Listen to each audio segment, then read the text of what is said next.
Jaga brosur.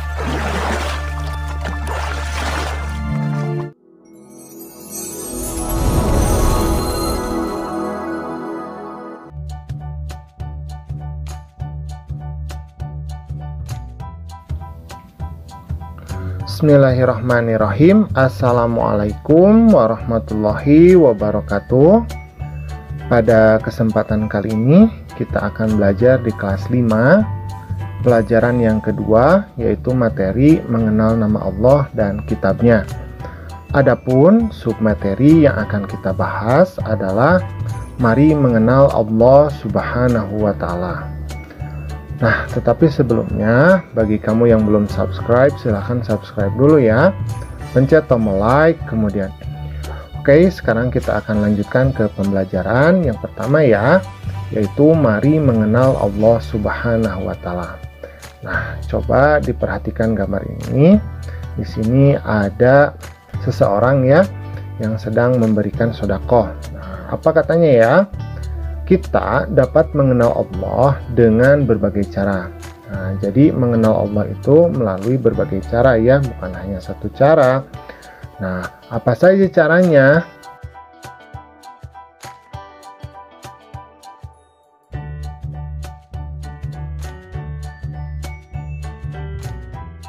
Jadi cara yang pertama adalah melalui ciptaannya. Jadi kita mengenal Allah karena Allah menciptakan sesuatu. Nah, ciptaan Allah ini kita sebut sebagai makhluk. Ketika kita melihat bulan, ketika kita melihat bintang, bumi, dan segala isinya, maka secara logika manusia akan memahami bahwa ada yang menciptakan.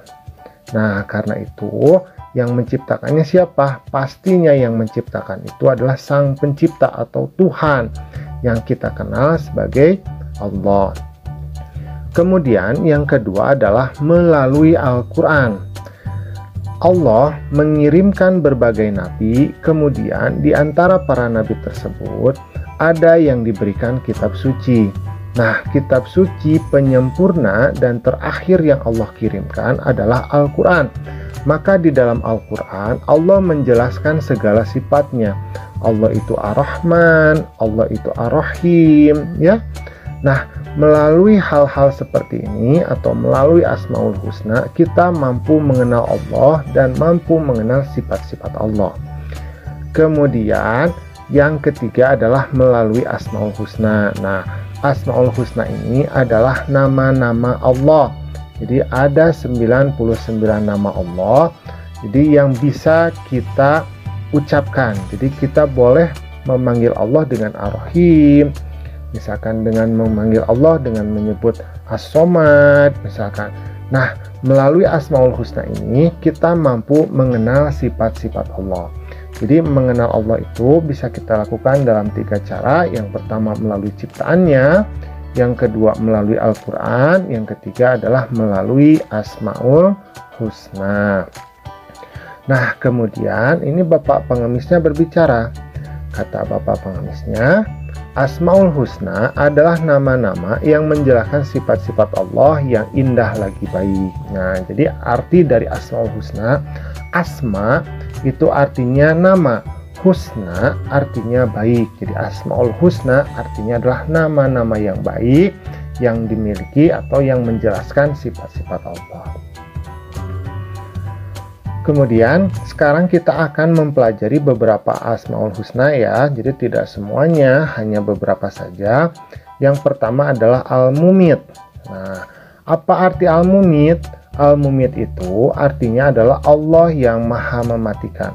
Allah Subhanahu wa Ta'ala telah berfirman bahwa setiap yang bernyawa ini pasti mati. Nah, perlu kamu ketahui bahwa semua makhluk itu diciptakan Allah nisbi. Nisbi itu hanya sementara saja. Jadi manusia itu mengalami perkembangan, dan bukan hanya manusia, setiap makhluk Allah itu pasti akan memiliki kerusakan dan akhirnya akan mati.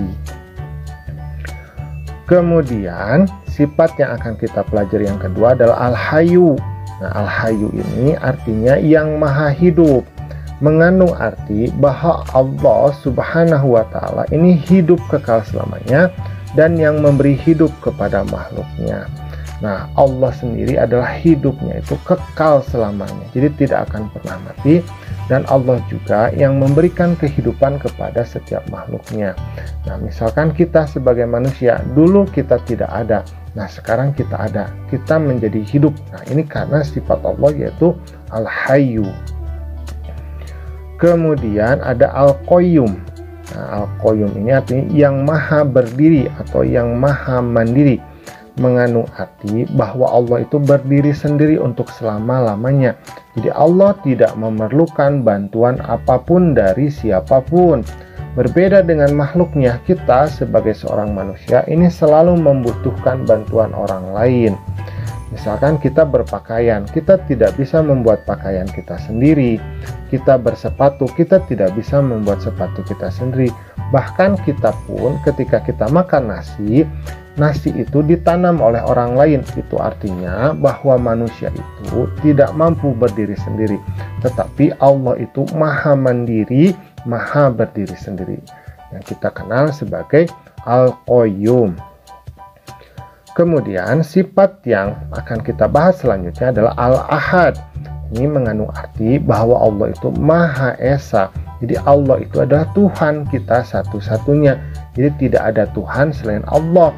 Dan secara logika Tuhan itu tidak mungkin lebih dari satu. Karena kalau lebih dari satu artinya dia tidak berkuasa. Kenapa? Karena dia membutuhkan Tuhan yang lainnya. Karena itu logikanya setiap Tuhan itu pastinya satu. Jadi yang namanya Tuhan itu pastinya satu. Nah, sekarang bagaimana sikap kita terhadap Asmaul Husna yang kita bahas sebelumnya? Itu ada Al-Mumit atau Maha Mematikan, kemudian Al-Hayyu, Maha Hidup, kemudian Al-Qayyum, Maha Berdiri Sendiri, dan Al-Ahad, ya. Nah, yang pertama, sikap terhadap kematian.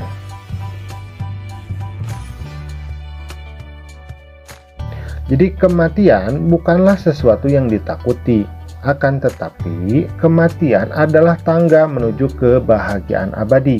Jadi mari kita ikuti perintah Allah dan Rasul-Nya. Jadi dalam pemahaman Islam, kehidupan yang hakiki itu bukan di alam dunia atau tempat sekarang kita hidup. Alam dunia ini hanyalah merupakan ujian saja. Nah, kita sebetulnya akan hidup itu nanti di akhirat, yaitu di surga dan di neraka Allah. Jadi bukan di dunia. Nah, dunia ini adalah ujian atau tempat untuk dilakukannya tes siapa yang berhak masuk surga dan siapa yang pantas masuk neraka. Kemudian, bagaimana sikap kita menghadapi kehidupan atau menghayati sikap Al-Hayyu?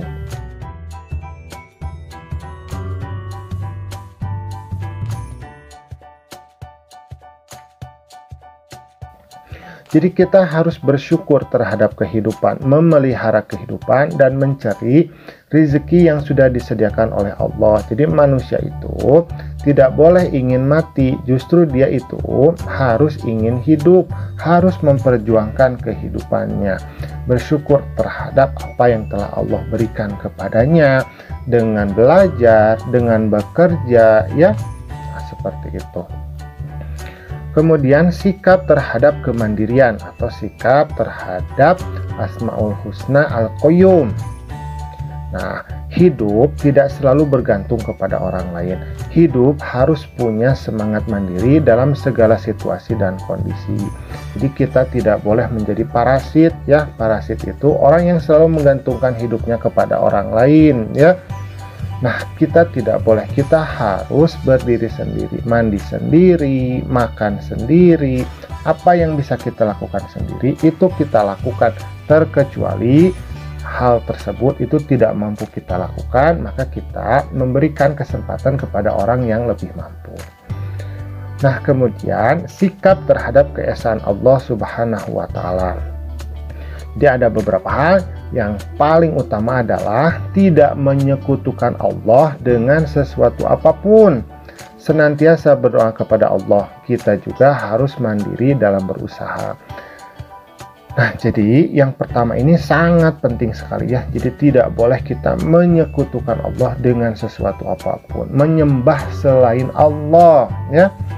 misalkan menyembah batu, menyembah berhala, atau memiliki jimat-jimat tertentu, ya, ini adalah dosa yang sangat besar. Kemudian kita juga harus selalu berdoa kepada Allah, dan kita juga harus mandiri dalam berusaha. Nah, alhamdulillah pembelajaran kita pada kesempatan kali ini sudah selesai. Semoga Allah senantiasa memberikan kepada kita hidayahnya untuk selalu mengingat kepadanya. Assalamualaikum.